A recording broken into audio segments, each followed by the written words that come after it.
What a ridiculous game of football. I just cannot believe we've just lost to Palace, Brighton, Southampton, and look like we haven't got any threat in our locker at all.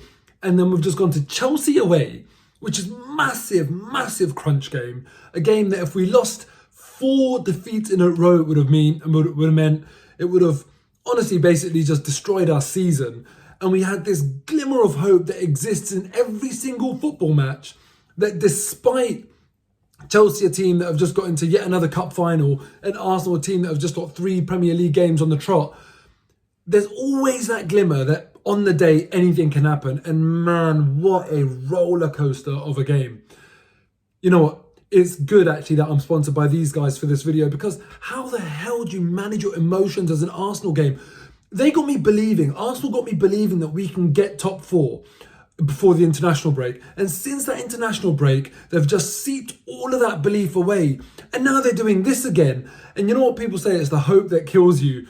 And now Arsenal have given us that glimmer of hope that maybe, just maybe, Champions League could be back on. Let me know in the comments below whether you think we'll get it, because now it is just all a shootout. It's just all comes down to that one game against Tottenham. You know, provided we go and do the job against United at home, which I think is a game that we should win. I just like this game though. Let's get into it, man. Honestly, it's just I'm still not over it, because I don't know whether Arsenal played well, whether Chelsea played badly, whether Arsenal got lucky, whether playing out the back worked. I just, I'm so confused by this game. In all honesty, I feel like it was a poor quality game. That's kind of my instant match reaction. When I think about the key moments, or when I think about the moments that define the game, it wasn't that there was loads and loads of quality. It was actually that, you know what, there was a lot of opportunities from a defensive point of view that weren't taken to deal with situations, and just poor passing. Things were sloppy, players were unaware. But you know what? Who the hell cares? Maybe this is exactly what Arsenal needed today. One of these weird games. Because let's be honest, if Chelsea were playing a controlled, typical Chelsea style of play, then it would have been very difficult. But they were all over the shop. Malang Sarr probably was the image of Chelsea today, where he was just, very, very average. Every time anything went near him, I felt like we've got a chance.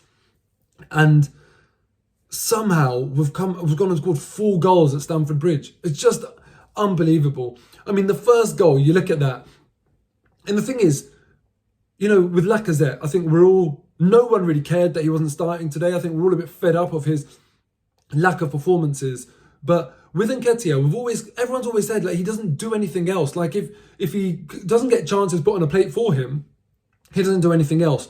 So I want to give him some credit today, because even for that first goal, yeah, it was an awful back pass from Christensen. And yes, he did put that chance on a plate, but it was because of Nketiah's pressure. This wasn't just sort of like some going through the motions jog to try and put some pressure on. He was running, he was sprinting to put that pressure on, and it forced the mistake. And once he forced that mistake, unbelievable composure. It's one of those ones where Nketiah will obviously be nervous, because it hasn't been an easy season for him. And when he had that back pass under hit, it wasn't one where the keeper's already committed and it's an easy finish. He's had to take a couple of touches, come across the defender, face up one of the best goalkeepers in the world and slot it away. And he's done that really, really well. All of that work after his own pressing. I think he deserves a lot of credit. And then Arsenal, just being Arsenal, concede so soon after that in kind of silly fashion. But again, then we go and take the lead once more. And on this occasion, God, there were so many goals in the game. I'm always struggling to keep track of it. But Emile Smith-Rowe, this goal was crazy, because Granit Xhaka, for the first goal, I was disappointed with him.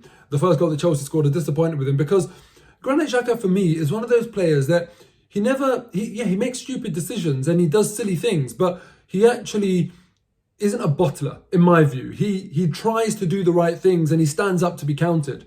The way he turned his back on such a tame shot from Timo Werner in such an important game after 3 awful results, I thought to myself, What on earth is that about? That's not the Granit Xhaka that I know. I know what his flaws are. I know what his faults are, where he lacks. But that's not one of them. That, for me, Granit Xhaka is one of those players where you'd sort of put your hat on that you'd say he will just face it up and take one in the chest if he needs to. He's not a cowardly player, but he should have done so much better than to turn his back. And even Aaron Ramsdale, I felt like he could have done better to maybe read the flight of the ball. You know, maybe I'm being harsh on him there. Let me know in the comments below whether you think Ramsdale could have done better, whether I'm being harsh. But then Granit Xhaka for the Emile Smith-Rowe goal. The composure that he showed to hold on to the ball. And what was he thinking? Nutmegging, was it Alonso on the edge of the box? That's madness. If that goes wrong, just absolutely madness. But it worked. And today I'm confused because we talk about Chelsea's first goal and we talk about Arsenal's second goal. And did playing out the back to the level that we played out the back work or not? Because at times we overplayed, for sure. We overplayed coming out the back. But then that's what ultimately got us that second goal. So I don't even know what to say. It was a really, really weird game. Could have gone any way, and thankfully it went our way. And then, you know, talking about Xhaka, his 2 moments for 2 goals. Let's talk about Cesar Azpilicueta as well. Brilliant finish, brilliant run, looked like a striker. They said that in the commentary. His near post run was brilliant. And, you know, you're up against Nuno Tavares, who we know isn't kind of the best reader of the game and clearly didn't read that run. But then Azpi put the game to bed with the foul on Saka. And I don't know what he was complaining about. I've seen some people on Twitter saying that it was never a penalty. It was a dive from Bukayo Saka. But to me, well, I don't know. I thought that was a penalty. I really thought that was... I get that it's soft. But we could have also had another couple of soft penalties in my view in that game. None that I'm really like jumping up claiming for. But I'm glad we finally got this one because Arsenal, you know what, we deserve a bit of flipping luck. We deserve a decision. Mason Mount, 2 studs up challenges, doesn't get sent off. We could be talking about that. But you know what, if we get a penalty and they get away without getting red cards and Milan Sarr as well could have been sent off, then fine, I'll take that on balance. But let me know in the comments below if you've seen a replay that suggests that Saka dived. Because as far as I was concerned, it looked like Azpilicueta had no reason to be going in that direction. Only thing that might be the case that I haven't seen properly is whether they were kind of tangled with each other, so Saka had his arm, which meant that Azpilicueta had to go in that momentum. But I don't know. I don't care. It's back on. The game against Tottenham is going to be massive. It's going to be absolutely massive now. It's a shootout in terms of who wants that 4th spot.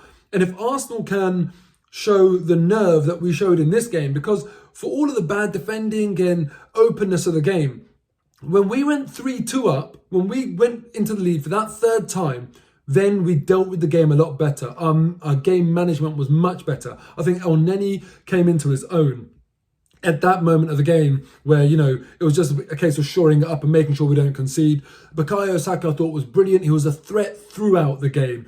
And he deserved his goal. And I love the fact that he won the penalty, took the penalty, and clearly wasn't affected by, you know, the last penalty he took where he missed it in such like massive circumstances. I am just absolutely buzzing. The Arsenal fans at the ground, I would have been there, but unfortunately my son wasn't feeling very well, so I had to stay behind and miss the game. And I was gutted. I was absolutely gutted. But you know what? The Arsenal away. And I talk about the Arsenal away fans a lot because you heard nothing from Chelsea fans. In fact, there weren't even any Chelsea fans there. Absolute rubbish little club. Really have got no time for them. Seriously dislike them. Arsenal went there. The fans and the players made it feel like a home game. So, listen, what can I say? A really unexpected, brilliant result. Brilliant performance.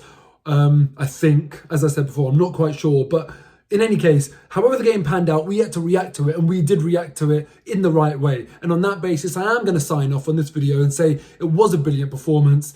Now, please, don't give us this hope and then ruin it all again. Arsenal, please make this the moment where we turn around our form and start playing like a proper team that wants Champions League and deserves to be in the Champions League. Come on, Arsenal.